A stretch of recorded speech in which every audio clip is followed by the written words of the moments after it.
Gentlemen, please stand back. Stand clear, please. 5, 4, 3, 2,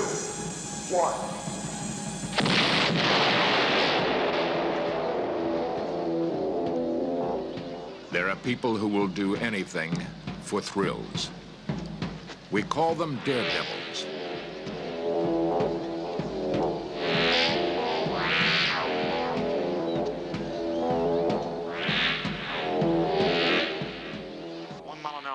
And that means 10 feet, and you can eat it. Who are these people, and what drives them on to flirt with destruction? Could they be possessed by a daredevil death wish?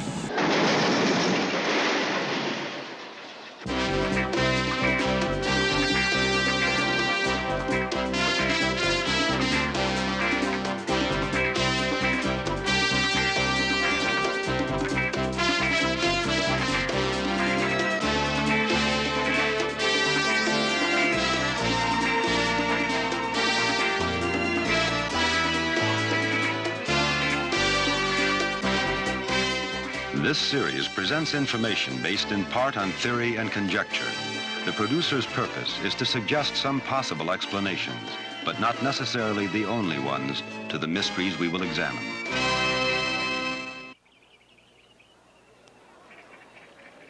The tower is 55 feet high. The water is 18 inches deep.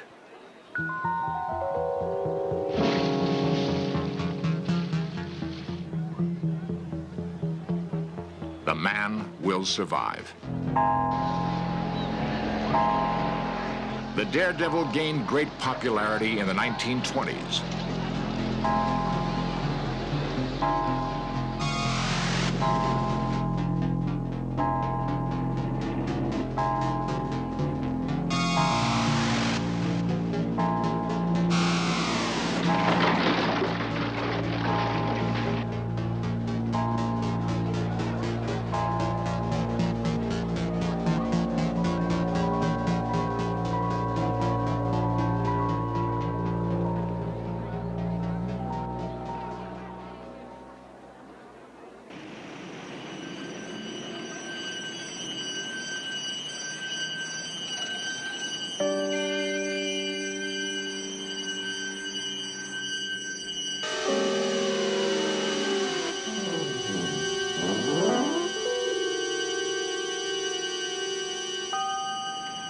Harry Houdini was the inspiration and the most emulated daredevil of them all. What Houdini could actually do has been simulated and faked by many in the years following. He was the father of it all. Here, in rare footage taken in New York at the turn of the century, this master of the art demonstrates his escape abilities.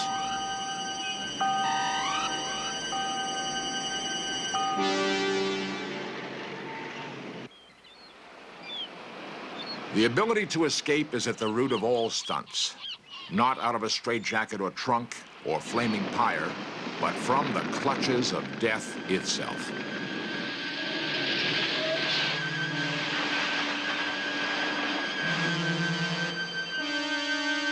Whenever you have winners, you may have losers. On a warm July day in 1930, a well-dressed gentleman and a turtle prepare for a journey into legend.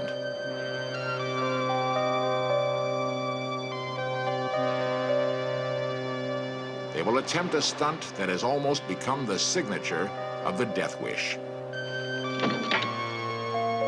To go over Niagara Falls in a barrel. The greatest asset a daredevil has is himself. Only through discipline and practice can he even hope to survive. But even those are not enough if you lack the most important quality of all: luck. Perhaps some stunts should never even be tried.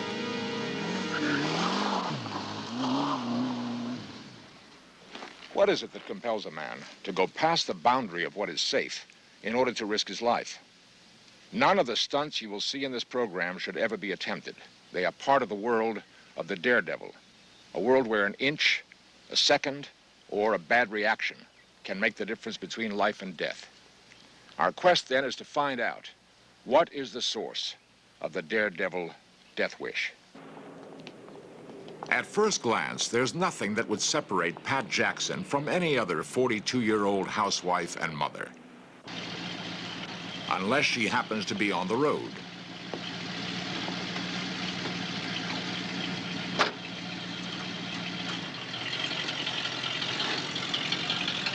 Pat is one of the members of the World Series of Thrills, a group of daredevils who tour the country.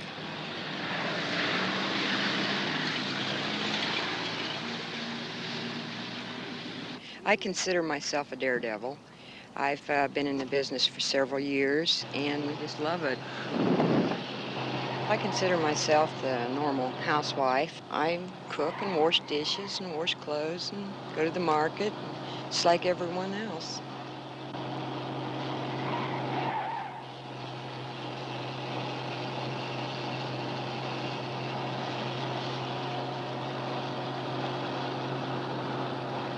It's very rewarding. It's something different. It's a challenge, and I feel very lucky that I've accomplished something that very few people do. As the crew sets up her most spectacular stunt, a motorcycle jump through flaming boards, Pat thinks about the danger. I'm always a little shaky before every show. There's a certain element of danger. If you lose control of your bike, or if you're not lined up on the ramp properly, or crash into the uprights.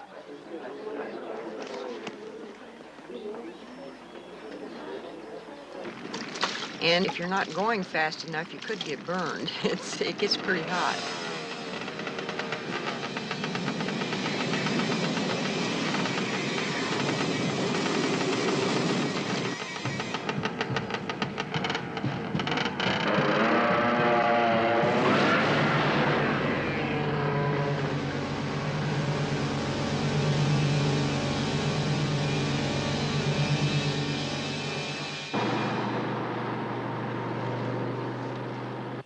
Roger Kober is only 22 years old.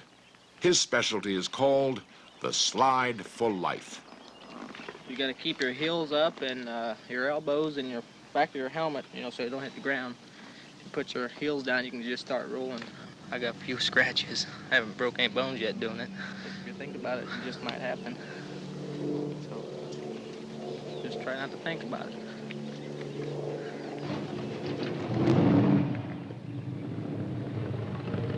As soon as the truck reaches 50 miles per hour, Roger will begin his slide. This time, the unexpected will happen.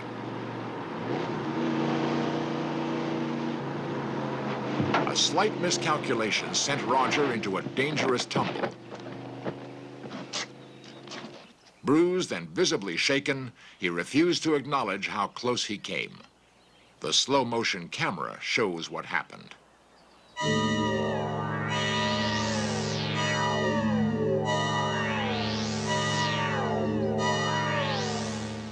Hi there, I'm Hank Wise. What you're about to see is called the Iron Man. Relying solely on the precise alignment of veteran daredevils Eldon Daniels and driver John Anderson, Iron Man Wise puts his life on the line as he prepares to let more than 2.5 tons of truck drive over his body. Danger is the weight of the automobile that we're using. We're using a truck, so we're coming pretty close to a 5,000-pound vehicle. At one time, I had the truck came off the end of the ramp, broke both the legs. You know, you do something 100 times, your odds start gathering towards experiencing these little difficulties. I think that the epitome of the stuntman is that comes your time to go, you'll go. And up until that time, you want to fill your life with as many exciting things as you can. Critical inches separate Anderson from success or agony.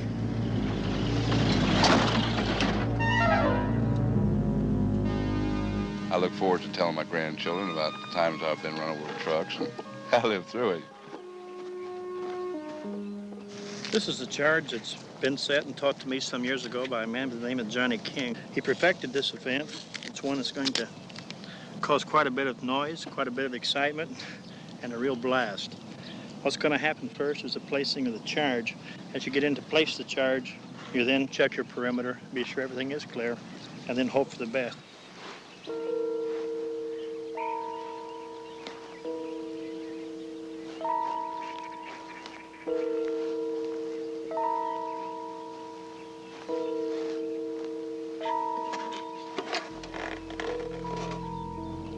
The danger involved, of course, as most everybody knows, explosives are not to be played with. It's not a toy. It is a calculated risk, and it will work today. We generally feel that people come out to see what's going to happen to somebody. If the blood is spilled, they kind of like to be there. They're not mercenary and want to see it, but if it happens, they don't want to miss it.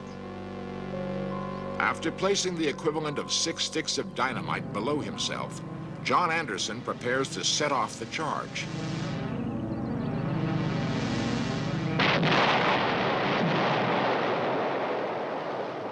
You kind of get a self-sustaining thought that, guys, this is really what it's all about. It's a sense of freedom. And as you talk about a sense of freedom, nothing's better than coming close and walking away. Anderson withstands the deafening force of 6 sticks of TNT. He, like the other daredevils we spoke with, seems to exist for the sheer thrill of cheating death. Why? What is the real motive behind the daredevil death wish? Suicide! Where do daredevils come from? At his school in California, veteran stuntman Jim Kahana trains the daredevils of the future. And though they may call the jump suicide, safety and training are of prime concern. Approach the trampoline with your feet distanced apart so that when you're going to hit the tramp, your left foot will be forward, okay? Then you watch your spot on here, because if you're not watching the trampoline, your foot could get caught here, or when you jump, it could get caught in between the springs. Hopeful to become stuntmen for films, these young people must first learn their craft from the basics up. Without the proper equipment and professional training, none of these stunts should ever be tried. Okay, this is a special harness made for this. How's it feel? All right. And just remember, you guys, you can't do this without this type of jacket. You have to have the special materials and the equipment for these sort of things. Now walk the bike out. Walk it out little by little so you can feel where it's coming to. Keep going. Keep going. A dangerous movie stunt is demonstrated and attempted, each step of the way blocked and discussed.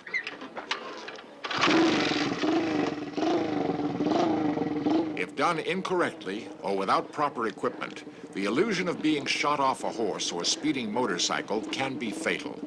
It requires training.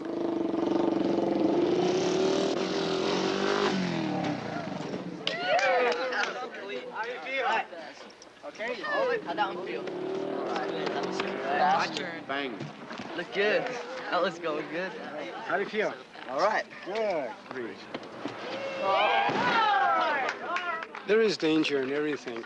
What I try to do is set the stunt up and make the illusion out of it and show them the difference between what you can do without thinking and what you can do with thinking. I'm gonna do a suicide here. Actually, just land on your back and your butt like. But see the difference here, you gotta go a lot slower because it's a distance. You fall, if you go too far, you land on your neck, so I'll give it a shot. Daredevil is a guy that just says, well, let's just go for it. Stuntman nowadays kind of figures everything out and makes it look like an illusion. That's what we want to do with these kids. We want them to know that there's an illusion factor. Children, kids, they have no fear whatsoever. They'll do anything. So what I have to do is try to mold that energy that they have into safety. All kids love to do anything. If they see somebody jumping off a building, they want to do it too. Somewhere in the enthusiasm of these young people, we may find the seed of the daredevil wish. The belief that there is always a way to do what seems impossible.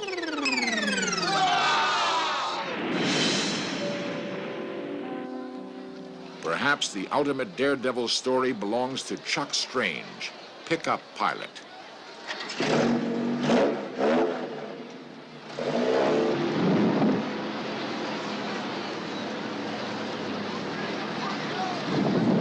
Well, I love the sound of crunching metal. That's what it started out to be. I started off with demolition derbies and really enjoyed it. And I started wanting to be more specialized and have my very own unique act. Nobody was jumping a pickup. They said it was impossible, and I said, great. Next thing you know, I'm flying a truck through the air. Flying a pickup is just one of the ultimate stunts. I mean, it's unheard of. You shouldn't be doing it. The very first pickup jump was ramp to ground, and the doctor said I should have died in that one. I landed so hard that they said my spine should have been shoved into my skull, and I should have been a foot shorter, which just ruins the wardrobe. My world record jump, 107 feet over 18 cars, was set at the Ontario Motor Speedway, and that jump in itself was in fact flying a truck through the air further and farther and higher than the Wright brothers' first airplane flight. Your lineup is very critical. A bike jumper can look at his ramps and his speed and the whole thing at one time. When you're in that pickup, you've got to look at the speed or your ramps. Coming down the lane, you've got to make sure your mouth is closed or you'll bite your tongue off from the blow. You've got to exhale, where your normal reaction is to inhale.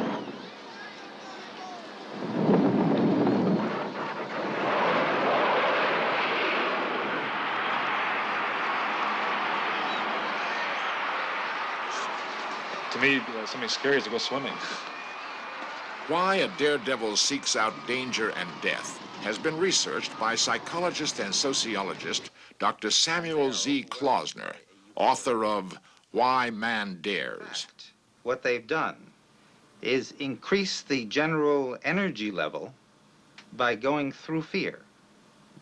And by going through fear and overcoming fear, they end up with a quantum, with an amount of euphoria that they couldn't have enjoyed otherwise. And that's the base of the motive for doing some of these thrill-seeking things.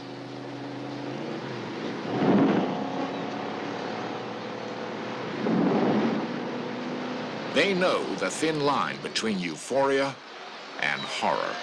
I never had any nightmares until that fateful dome crash. And when that happened, I mean, I don't know, it must have taken me at least 6 months. I mean, I would literally wake up in the middle of the night, the usual routine you always hear about, sweating, and I would just relive that crash over and over again. And it was rather horrifying because it was a very spectacular crash.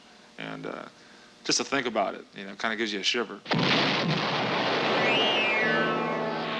The place, the Houston Astrodome, 1978. On the pass that I made to go up the ramp, the suspension broke, and I just knew I was in trouble.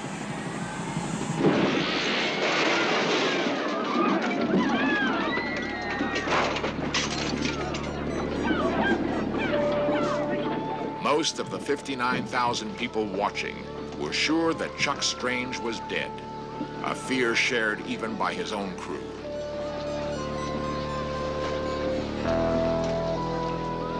Next thing I know, I was knocked unconscious from a blow to my nose, which broke my nose. It came just that close to cutting my head off. About 30 seconds later, I came to, and your head's down, there's blood gushing out of your mouth, your nose. The first thing you see are your bones sticking up out of your arms. Your elbows are broken. As a result, I was hospitalized for 4 weeks and had to undergo 7 operations, 6 to my arms and 1 to my nose for plastic surgery. We sometimes wonder why people return to the stress-seeking situation, even when engaging in stress-seeking, doing something risky, leads to physical harm. People will end up in the hospital, and as soon as they're out of the hospital, go back into the stress-seeking act. One of the things that we find is that there's an obsessional character, and if you will, almost an addictive aspect to stress-seeking. Once somebody has tasted it, the need to do it again becomes even stronger than it was the first time. I'm not going to be satisfied until I've flown a truck over 40 cars. After 2 years of recovery and countless operations, Daredevil Chuck Strange plans his future. I've also got this hell-bent dream, if you don't mind, that I want to fly a diesel truck with trailers. And I want to jump that over at least 20 cars, 25, right in that area. I'm convinced I've worked out the possibilities. I know I can do it. I've got it all worked out, and I'm just very anxious to fly a diesel truck through the air. Most of the daredevils have a deep desire to live to the hilt, and they're engaging in these stress-seeking activities are really ways in which they can maximize the effect of their living. They think I have a death wish, people on my line. 3 times now I'm supposed to have died. The doctors have said you did not survive that crash. So I've jokingly said I'm immortal. But when you come that close to dying, and believe me, I've been there, I think you appreciate life. I know you appreciate life more than the average person does. I mean, sure, people are out there that have been injured bad and are still depraved in some way, but when you've come that close to dying, just a simple thing like seeing the sun come up, the birds singing, to get up and walk again with your own feet, I appreciate life very, very much. I do not want to die. I believe in what I'm doing. If I thought I'd die tomorrow, I would never get in a pickup again. I've always said I'm either going to be dead or retired by the time I'm 35, and I got to get in there. It's very easy for the daredevil to go over the brink, to push himself or herself to the edge and move into self-destruction, so that being a daredevil or a stress seeker almost can become suicidal.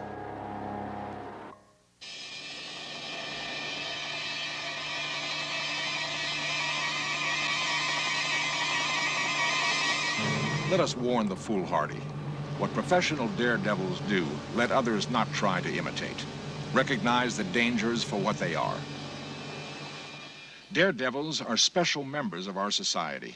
By taking us with them to the edge of life, they make us acutely aware of our mortality and the value of our existence. We can all feel a little more alive because of these extraordinary people and their daredevil death wish.